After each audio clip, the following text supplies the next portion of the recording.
Hey everybody, we're starting off Halloween a day, the Halloween season a day early.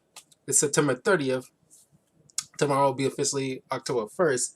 But I want to get to jump on it because I got a lot of videos to do reviews for.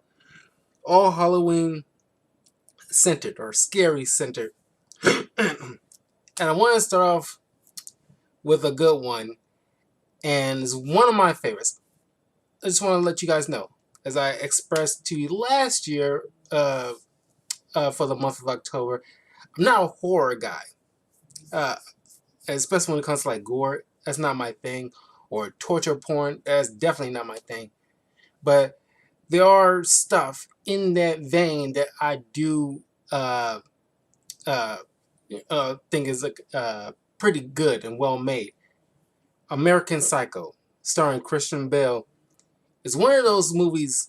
This came out in 2000. I saw it. I think it was like on VHS. I can't remember what family member had it, but I remember watching it uh, like a handful of times because I knew then like how well done it was, even though like I wasn't you know uh, feeling the killing part. Everything else around it, I was very invested, which gave me a reason to rewatch it.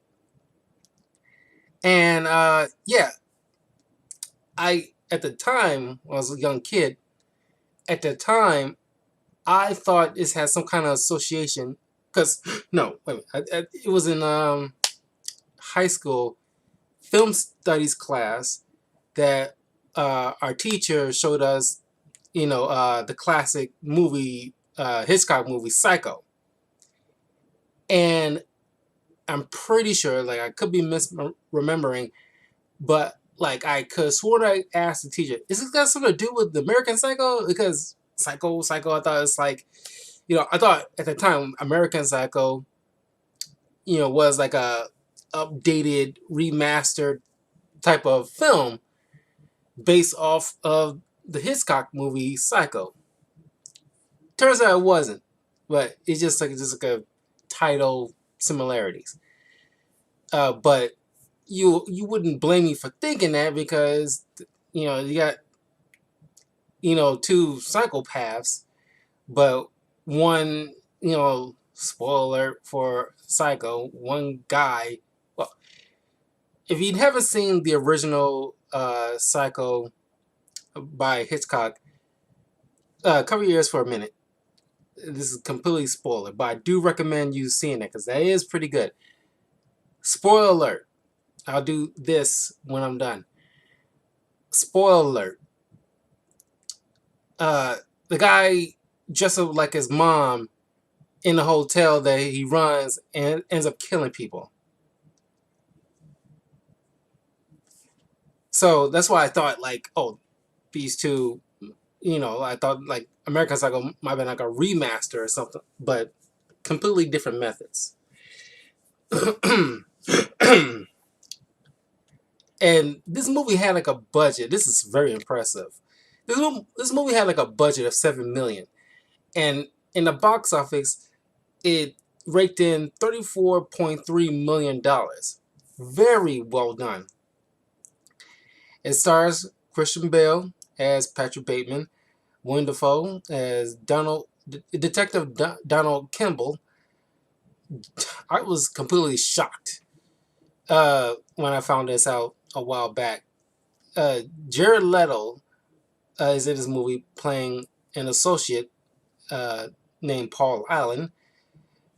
Josh Lucas as Craig McDermott.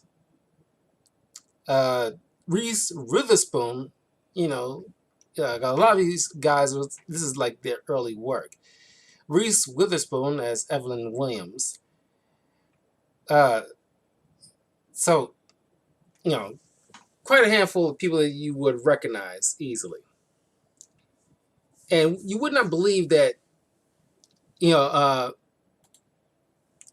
uh, the studio behind this at the time wanted to cast Leonardo DiCaprio for the role of Patrick Bateman, but the author was vehemently against it because this is based off of a book written by Bret Easton Ellis, and he didn't want like because this is right off the heels of the Titanic, so Leonardo DiCaprio is like the biggest thing, to like a big get for projects, but the author did not want like you know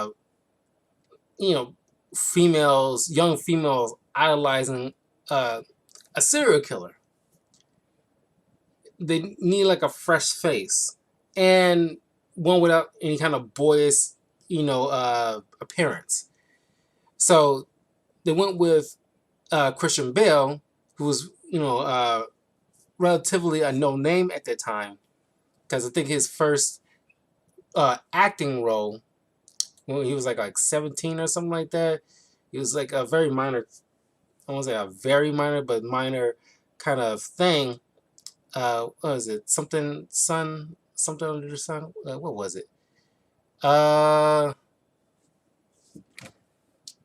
was it? Oh yeah, Steven Spielberg's Empire of the Sun. Uh,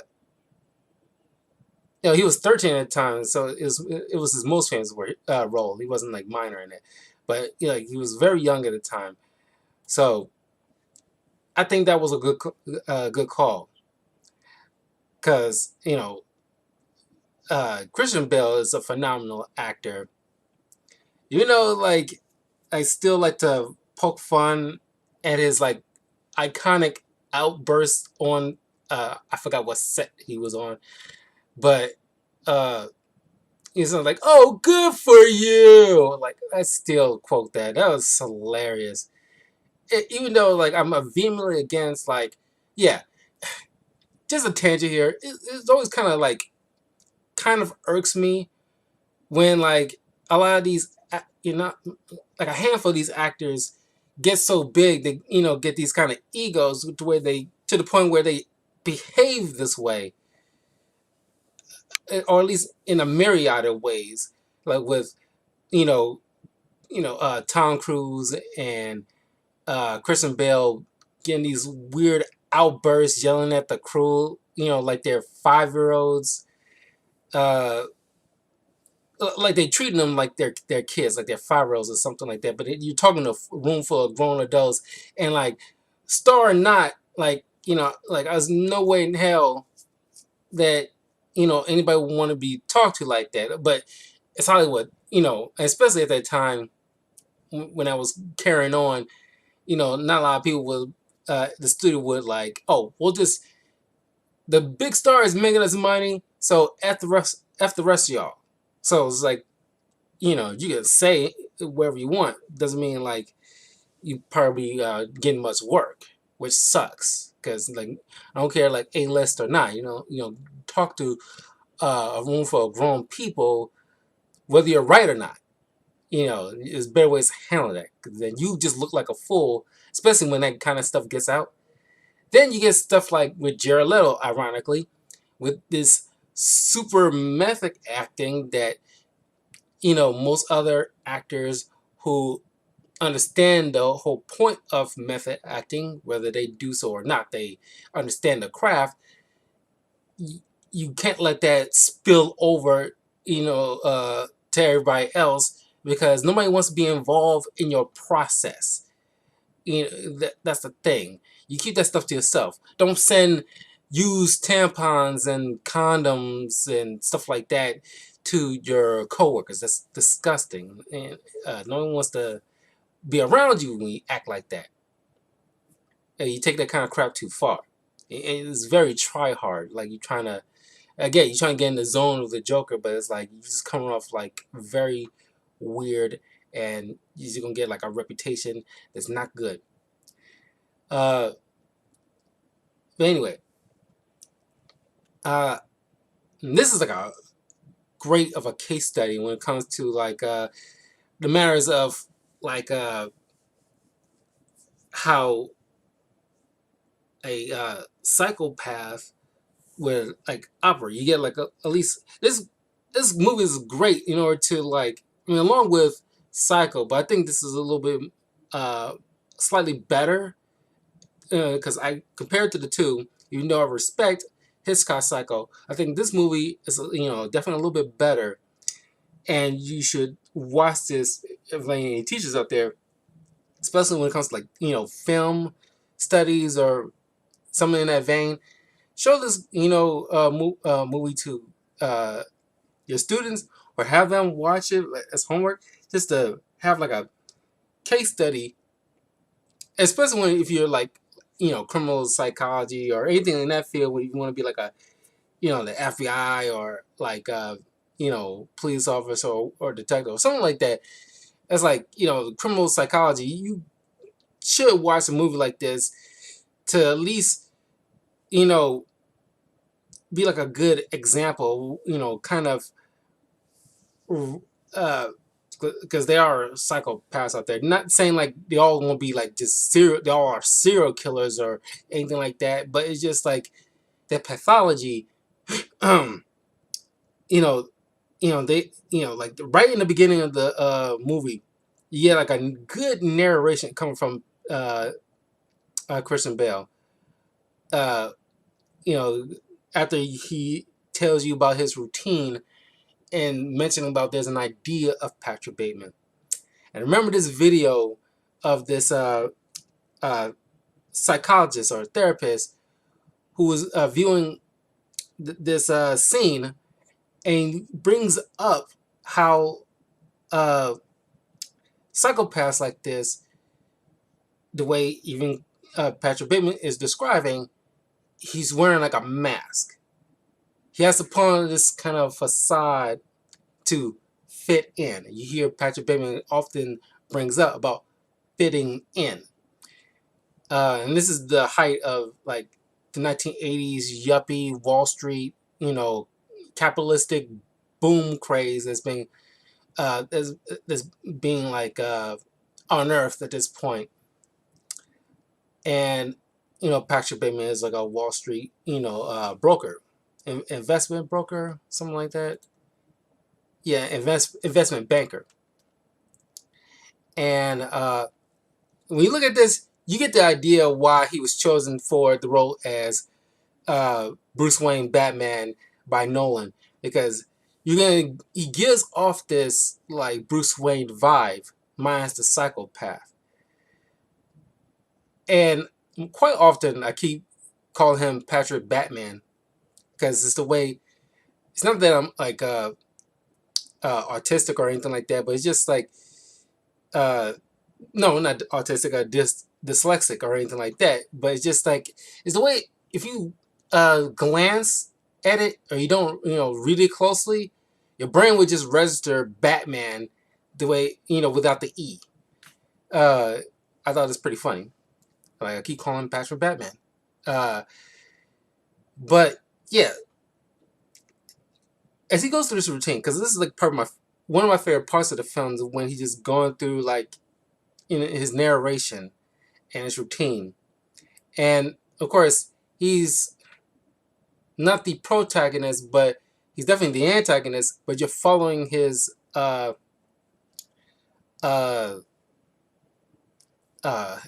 his daily kind of stuff that he goes through, and you're inside his head. And I like this film. The way it's directed is very smart. Is that he's an unreliable narrator, kind of like the movie Joker, is where like you don't exactly know if what he's saying or doing or seeing is what is actually happening or is in his head. And I like the way it's played this way, is because it's based off a book and it's played like that as well. Uh, and he's very like he's very vain and almost he's very vain and narcissistic, because often he have sex with prostitutes and he's looking at a mirror of himself because he's very fit, and it's like he's a little bit more pleased with himself than the actual woman he's actually having sex with. And he's got all these like body scrubs and oils and shampoos and lotions and creams and stuff like that.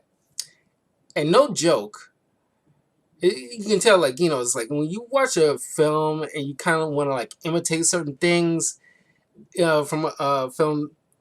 Because I remember watching Demolition Man.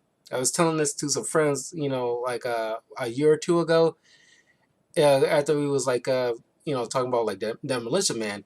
When I was a little kid, I actually tried to ask my grandmother, "Can you teach me how to like?" Because I see Sly Stallone knitting, and I was like, "I kind of want to learn knitting now," and didn't work out so well. After I watched, the first time I watched this as a kid, I like started like getting all these like lotions and body scrubs and stuff like that, and started like every morning like applying it to my face and stuff like that. It's like I don't know why. It's just like okay, it's like because it's because of this movie I learned about like having like certain conditioners and stuff like that with that you put on your face or skin in general have little to no alcohol because it dries the skin and it will make you look older. So like which rings true. Try to have like certain body washes and face creams and all this other stuff. Make sure they have like little to no alcohol because it's not good for your body. Uh, anyway, uh, Patrick, goes to work and you can tell like he's telling his secretary how to dress, but he's doing like a charming way. So, but you can tell he's like obviously controlling. He uh telling her to wear high heels and like a dress, but he's doing like a very like he's being serious, but he's doing like a very charming way. Like, come on, you're better than that. But I love Kristen Bell in this. He's like a fantastic actor. Like I love this role. It's like other than like Batman, I like his role in The Prestige and in this. It's probably like the three best Bales, Bale roles out of all of his filmography. He's great in other stuff too, but this is one. These three stood out for me as far as his entire filmography. At some point I want to do The Prestige because I love the hell out of that movie. But and which by the way, that year because the same thing as the movie The Mentalist and The Illusionist was coming out either the same year or the year after, and it's like a magician craze that went on for a period. I was like, okay, what's with Hollywood is like making up magician movies? It's like that was that was like an odd thing, but it's not the first time when it seems like everybody having the same goddamn idea, like like Sony's PlayStation State of Play a couple of months back, had it seems like everybody had like a samurai video game or like feudal Japan type of video games. It's like, and then like Nintendo around the same time, there's a lot of farming games. I was like, okay, well, are y'all like just is this a coincidence or y'all just having certain people work for a different company, come back and forth kind of situation? Because y'all come up with the same kind of idea, and it's weird. It's like little variety, uh, or at least little variety in its themes.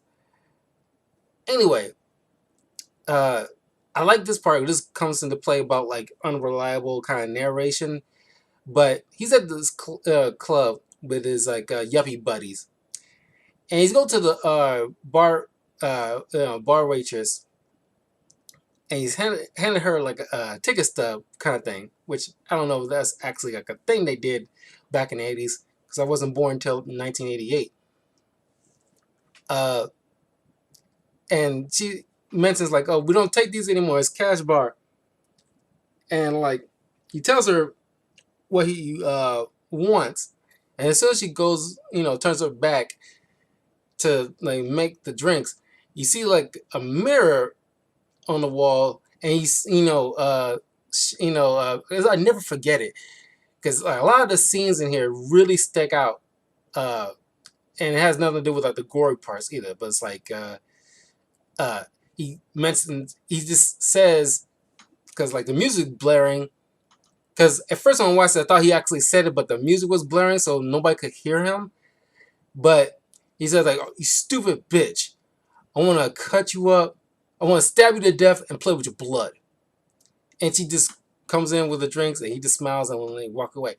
And after repeat viewings, I start to understand that there's more than likely in his head that what he really wanted to say to her. Uh, but then there's like another moment where there's like a different time uh, where he's at his excuse me. Well, see, I'm because they go to a lot of these clubs and I'm getting all jumbled up. But there's another moment where he's sitting down and he's talking with this model woman who he eventually kills because it's like a moment where her head is in a baggie in a freezer. Uh, she asks him like, "What are you into?" And he says, "I'm mostly into murders and execution."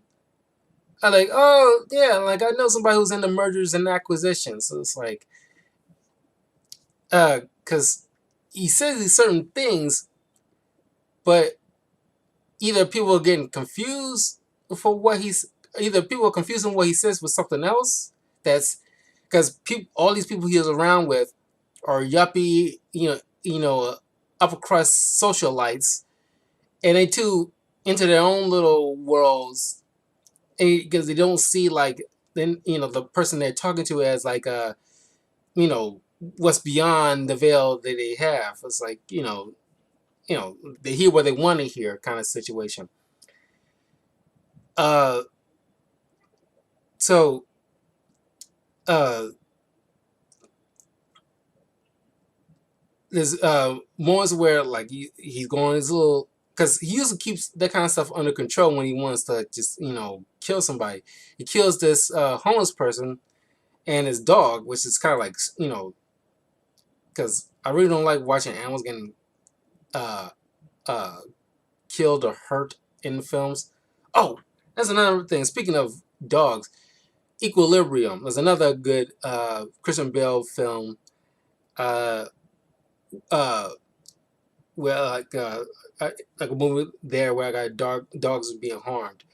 So brace yourself if you watch that movie because it is a good movie and it's a lot of things behind it. But uh, I forgot where I was going with this. Uh,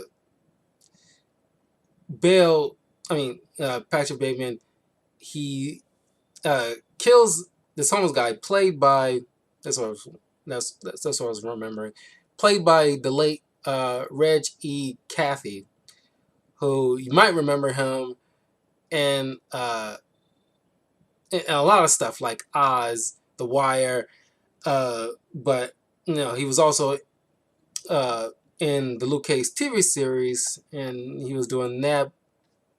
By the end of the wrapping of that show, is when he passed away. Uh, it was like a second season of that when he was because he played Luke Cage's father. Um,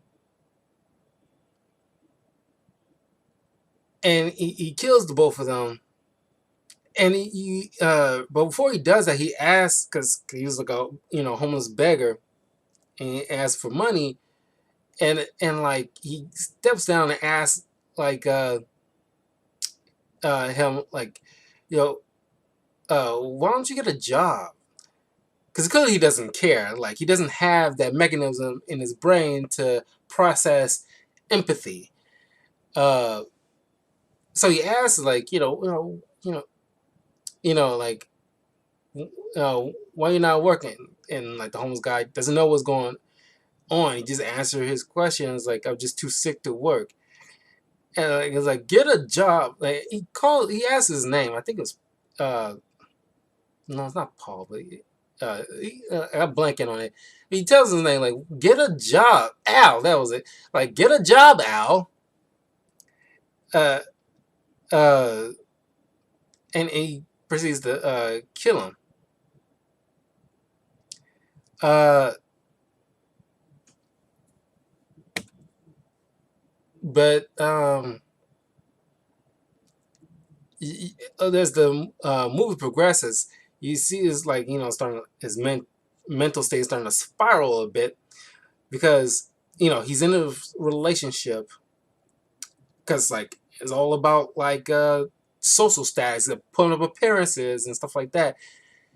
His girlfriend, played by Reese Witherspoon, Evelyn, uh, which is ironic because they all at this dinner and one of his colleagues make some kind of comment, and Patrick going on his diatribe about you know ending apartheid and homeless problem, and we got to do something about like social injustice, racial injustice and stuff like that, and like impressing everybody, like because like he talks the stuff, but he doesn't really do anything. I think a lot of them, probably did that, and probably a small amount, especially around that time. Probably only a small amount actually does any kind of humanitarian stuff, or even like the bare minimum of like giving money to these kind of various organizations and to help like the needy or whatever. And uh, there's quite often many times where a lot of these people, like I said, they don't see anything beyond their little inner minds, where they keep confusing Patrick Bateman for uh, this other guy, Paul Allen. And Paul Allen keep confusing him with somebody else because, like, they all, most of them probably shop at this, as Patrick mentions, shop at the same place, get the, go to the same barber, get the same kind of, go same, you know, uh, eye doctor, get like, not eye doctor, but the forgot the word for it, but, go to get their glasses. They get the same kind of rim glasses. So, of course, like, people often, like, confuse these two for each other.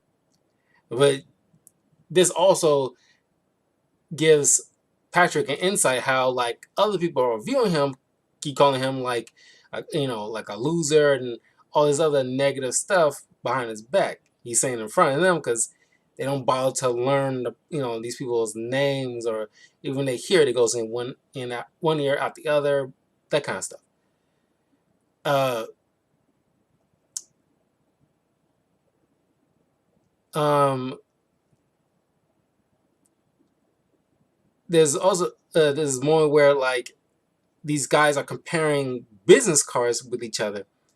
And of course, Patrick, showing off about like his bone colored uh, uh, business card with the like the special kind of engraving, and all these other people showing off their stuff, and then they pulled out Paul Allen's card that he handed to them, and Patrick is like just flabbergasted. He is like just don't even have the words to put because he's like very like fuming underneath the surface. But kudos to Christian Bale, like keeping that in. But you can also see like the fury in his eyes, like, oh my god. Yeah, his business card is like a white oak.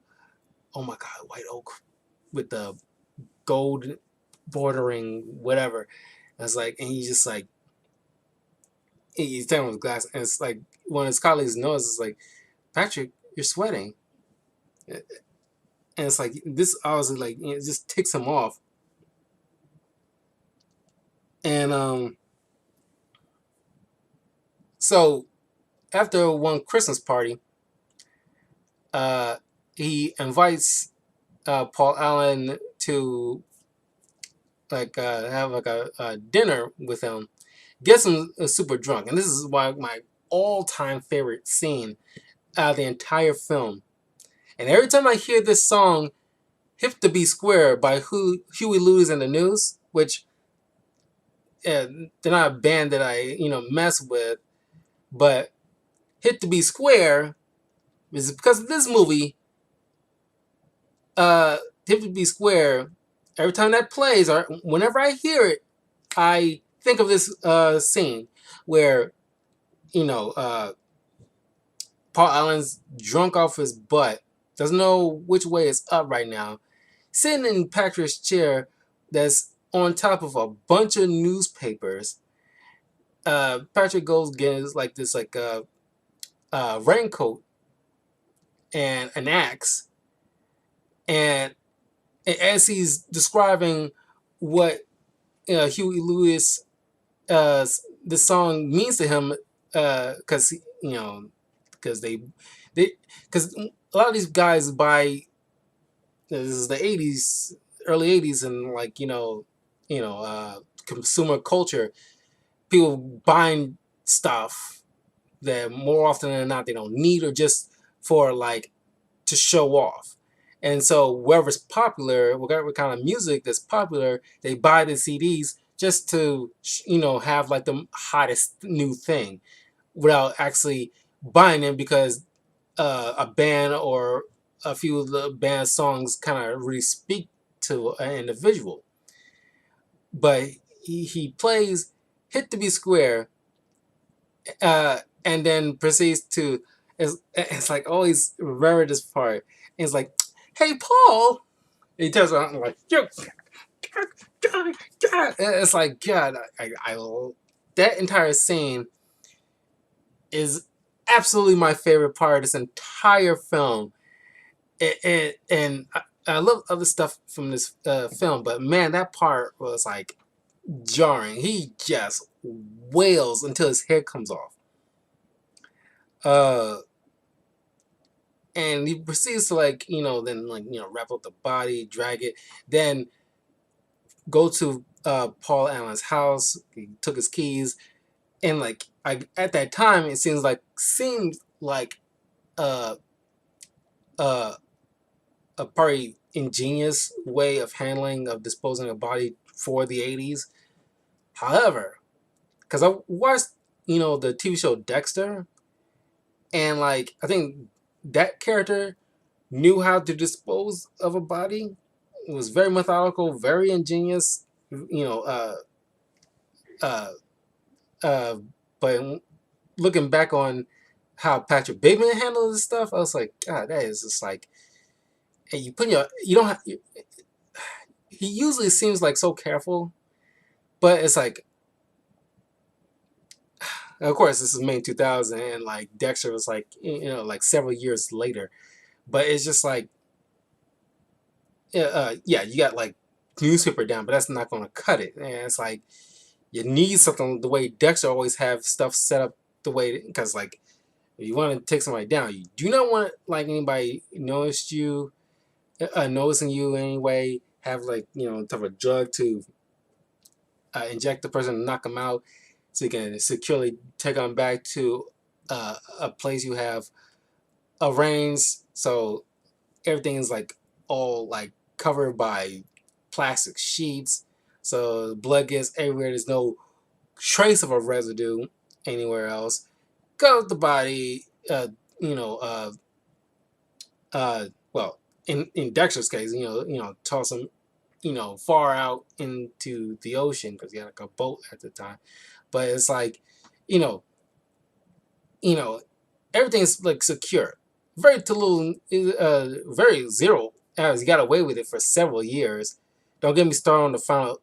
Well, not the final season, the one they remade, but the one before that, that was god awful of a season finale. But I have kind of mixed feelings of the remastered season finale, to where everything what seems cool up until maybe the last couple of episodes, where it's I have mixed feelings, uh, given Dexter's track record. But uh, uh, Christian Bale's Patrick Bateman goes to Paul Allen's place, doesn't wear any gloves. I pay attention to that because I watch a lot of movies, and especially crime movies or thrillers and stuff like that. When you dealing with characters like this, it's like, where are your freaking gloves?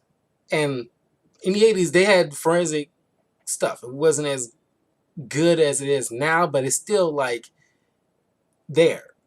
And they get it still fairly closely accurate until they find you.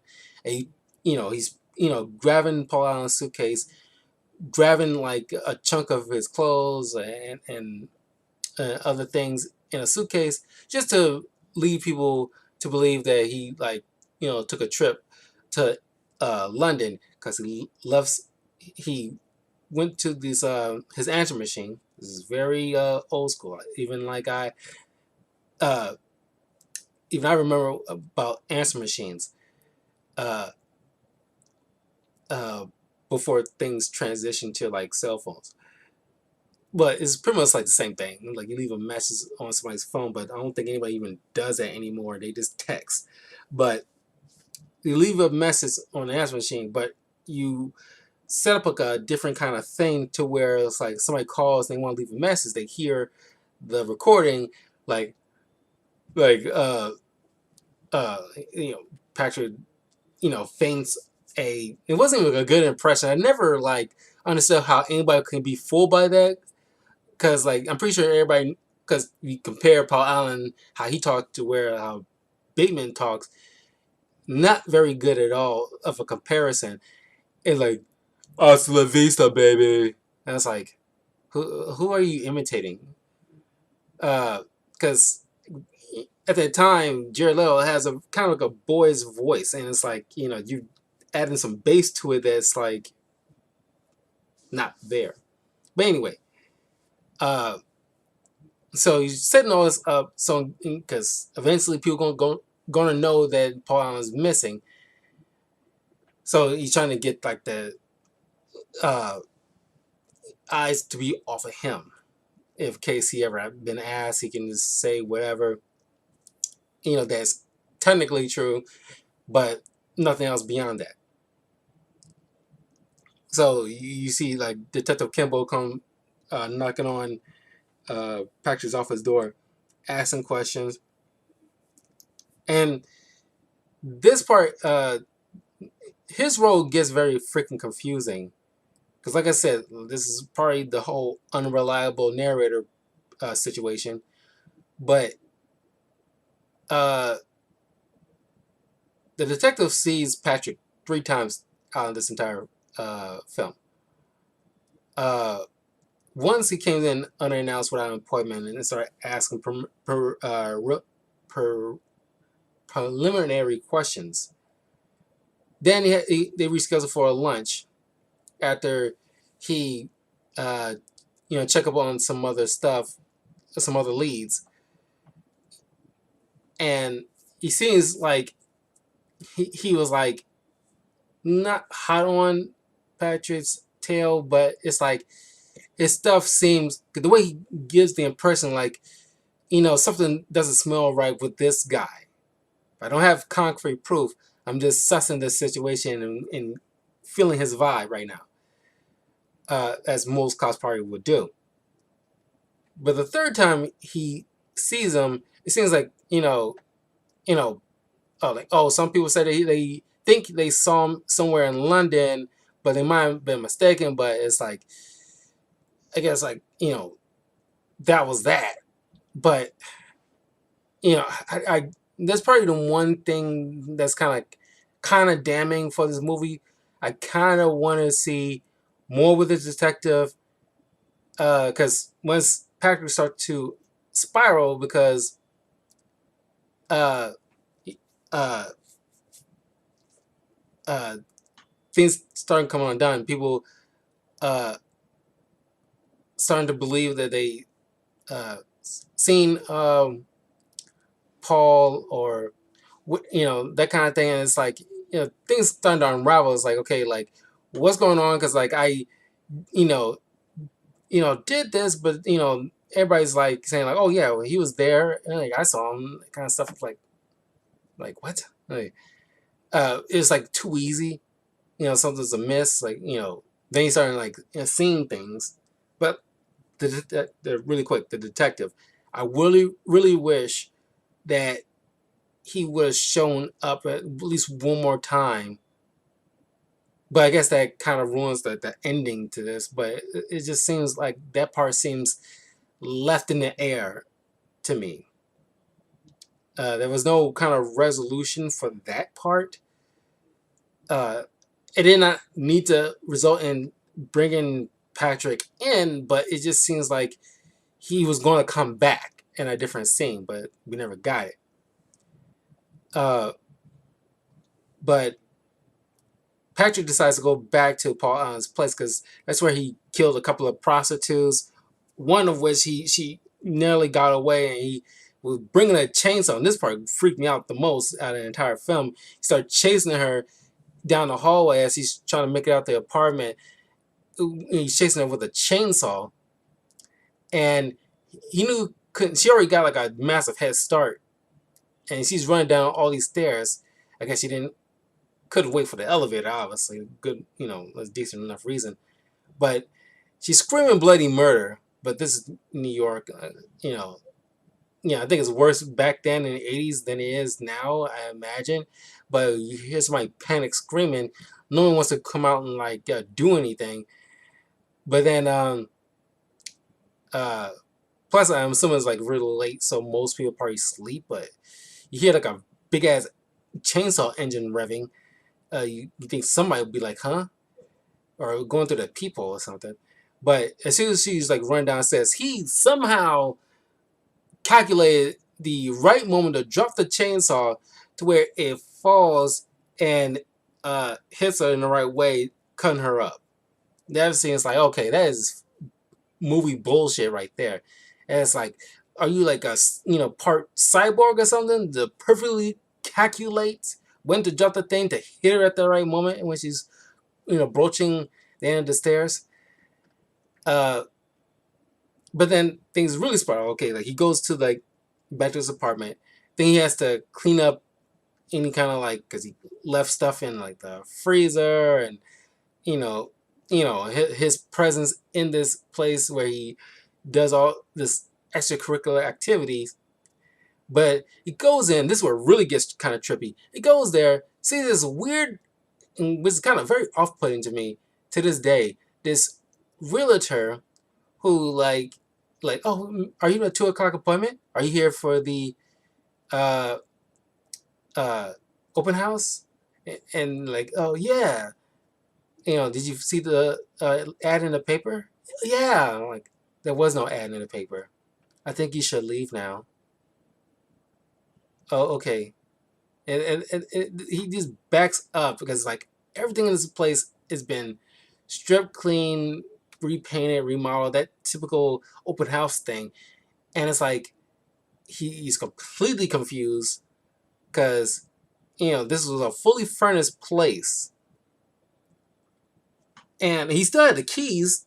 So it's like that couldn't be in his head because why would he have the keys to let himself in? And you would think they would have changed the lock so he wouldn't be even if he had the key, he shouldn't be able to go in at that point. But he does. So that part was confusing. That was confusing a bit to me. And I get that's a point, but it just seems like, okay, there's certain things that you have to at least confirm that's happening realistically, at least a little bit. Like if uh the whole apartment part was in his head, he either should not find the key, or if he had the key, the lock should be changed so he wouldn't be able to get in. And then the realtor opened the door, and that way he can see what's going on. Because like he shouldn't be getting in to see all this stuff in the first place. And then the realtor like acting very like mysterious, like kind of grimace. It's like, okay, like this is uh, like very emotionless, and it's like I don't know how to put it. It's like, yeah, she's obviously like this dude is suspect, but she gives like such a cold uh presence. Like she knows, like is she in his head or something? Just like, I know what you did. That kind of attitude. She gives off that kind of attitude, like, I know what you did, Patrick. That like, I think you should leave now. That attitude. And it's like you would think if she was unnerved by the way he's carrying on, you'd be like, she would have carried on with the dialogue like, yeah, I think you should leave now. Like, yeah, that I mean, you might hear that. Some people might hear that, but I didn't, because like they kind of come off like the first way, not the second way. Because like, yeah, I think you should, I think you should get the heck out of here, or something like that to emphasize he's like got some emotion behind it, not so cold. Because like he should be the only person that's acting like that. But anyway, uh, right now he's like kind of like losing it a bit. And he almost tried to kill his secretary after uh, he asked her over his place for drinks, and if it wasn't for Evelyn leaving like a message, he probably would have killed her with a freaking nail gun. And like the way he tells her, like, she asks like, "You think I should leave?" I think that'd be best, because if you stay, I, I think I might hurt you. And it's like probably the one sliver of, maybe not exactly empathy per se, but probably one sliver of like a humane thing he does throughout this entire film. It's like he doesn't kill his secretary. Uh, but she later ends up, as he's spiraling, she ends up finding his like daily planner, and you see all these grotesque drawings, all this stuff he seemingly had done or want to do, but I think it's a combination of both.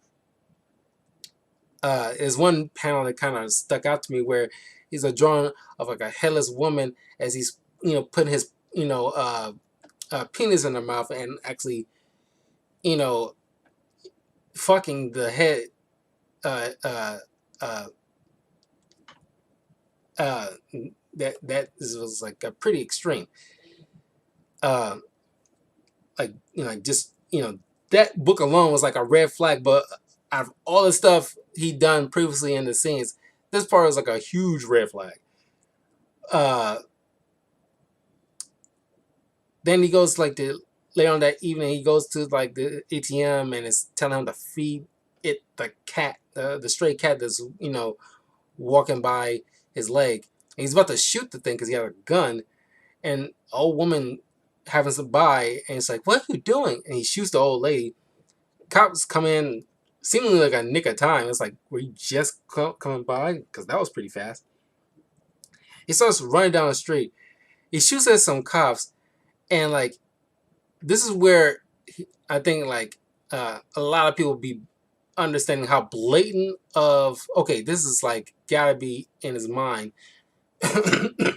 Excuse me, because he got this let's say like a 9mm or just like a pistol, whatever. And he shoots at some cops, and somehow it turns into like a freaking action movie all of a sudden, because he shoots at the cop car and causes like a big explosion like it's Michael Bay, and he just looks up confused and looks at the guns like and he starts running off. He goes to one building. Well, this part gets confused because I have to pay attention to this part, because so many times when I've seen this movie way back in the day, I thought, okay, this has to be in his head, because he goes to one building, and like the security guard there, says like, "Hi, Mr. Bateman," and he pulls out a gun, shoots the old man, and then runs down the hallway to like this other exit slash entrance, and uh, a janitor happens to come out of the elevator, and this is like a revolving door. He goes all the way around, shoots the janitor, and goes, another 180 degrees to get out of the building, and then he goes all the way over to another building, which for years I thought like this gotta be in his head because he goes to the same building and these guys are not, this security guard's not dead, but then it's like paying closer attention, these are two different people, so these two different buildings. This is his office building. So uh, he doesn't shoot this guy, and he signs his way in, goes to his office, and calls his lawyer, confessing everything. Like he killed 20 to 40 people. He ate somebody's brains. I had to kill one prostitute because she was about to escape, and I didn't want to get caught. And he goes, you see like him break it down, and it's like raw emotion, and you cannot tell because sociopaths typically wouldn't feel like empathy. So I don't even know if it's empathy for what he did per se. It's just like I don't know. I'm not a doctor. It's hard to quantify like what he is actually because he's crying. So it gotta be something. And he confesses he killed Paul Allen, that kind of stuff. So he left a message, and the next day, confronts the lawyer, and the lawyer confuses Patrick for somebody else, thinking like some other guy that might happen to look like Patrick, thinking like, oh, Patrick did this and that and the other. It's like, oh, that's funny stuff, man. Patrick wouldn't do any of that. He's such a loser and like a spineless, loser. And it's like, he mentions how like he had lunch with Paul Allen in London like a few days ago. And, this left Bateman kind of speechless as he sits down with his buddies looking at the news of Ronald Reagan. And I forgot the ending narration. He just basically mentions how like, I'm just simply not there. Or there's no escape. Like there's no punishment for him. There's no escape because seemingly he wants to be punished for what he's done. He's confessing, but it's like nobody believes him, and the movie ends that way, which is kind of cool. But where does it leave his secretary, who finds his daily planner with all these disturbing drawings? Then the detective, what's going on with that? Those two obviously wasn't in his head. So I don't know. I think the way like the book is probably ending somewhat similar to the same way. It's just that if the movie's adapting that, depending on how accurate it is, I'm not sure. I never read the book, but how? I mean, leave a comment below if you've seen this movie. You can probably clarify some things for me. That'd be great. But like, okay, like, what do you think was definitely in his head and what was not?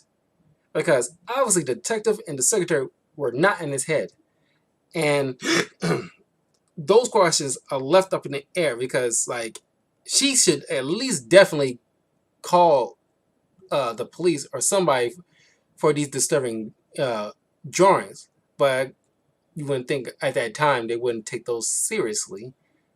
But it's just like she'll at least not want to work there, or at least like potentially clue people in, or at least the cops in, so they can at least closely monitor the guy or something.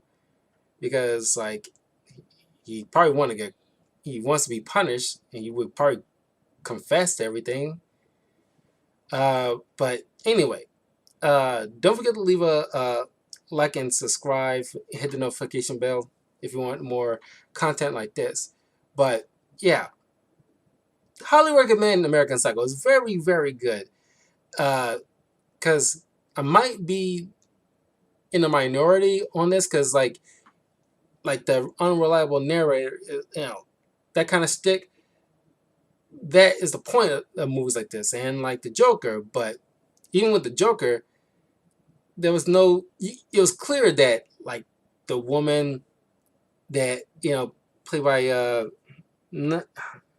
was it Zoe Kravitz, where he seemed like he was having like a relationship with the person, even though she had like a kid that you only seen once, that you never seen at the end of the movie come back, and it's like clearly that interaction with them, obviously, the whole relationship all in his head. That was very clear. Uh, uh, that's just an example.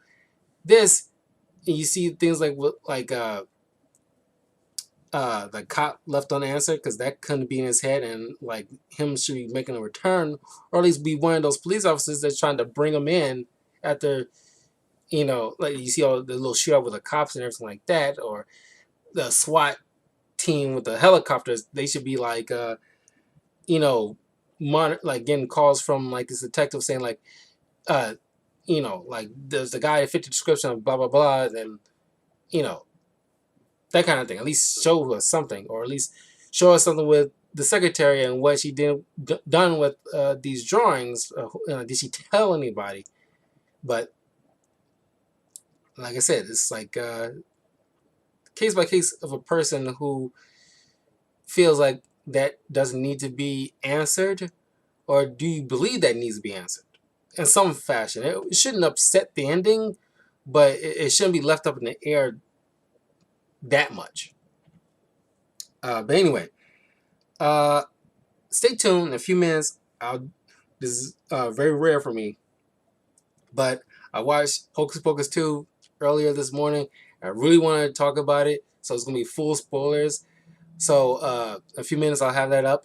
So I will see you guys then, as well as season 1 of Danny Phantom. I want to put that out right away. Then getting right into season 2 of Danny Phantom, because there's only 3 seasons. I want to get through those pretty fast to move on to Food Wars for the next TV show review.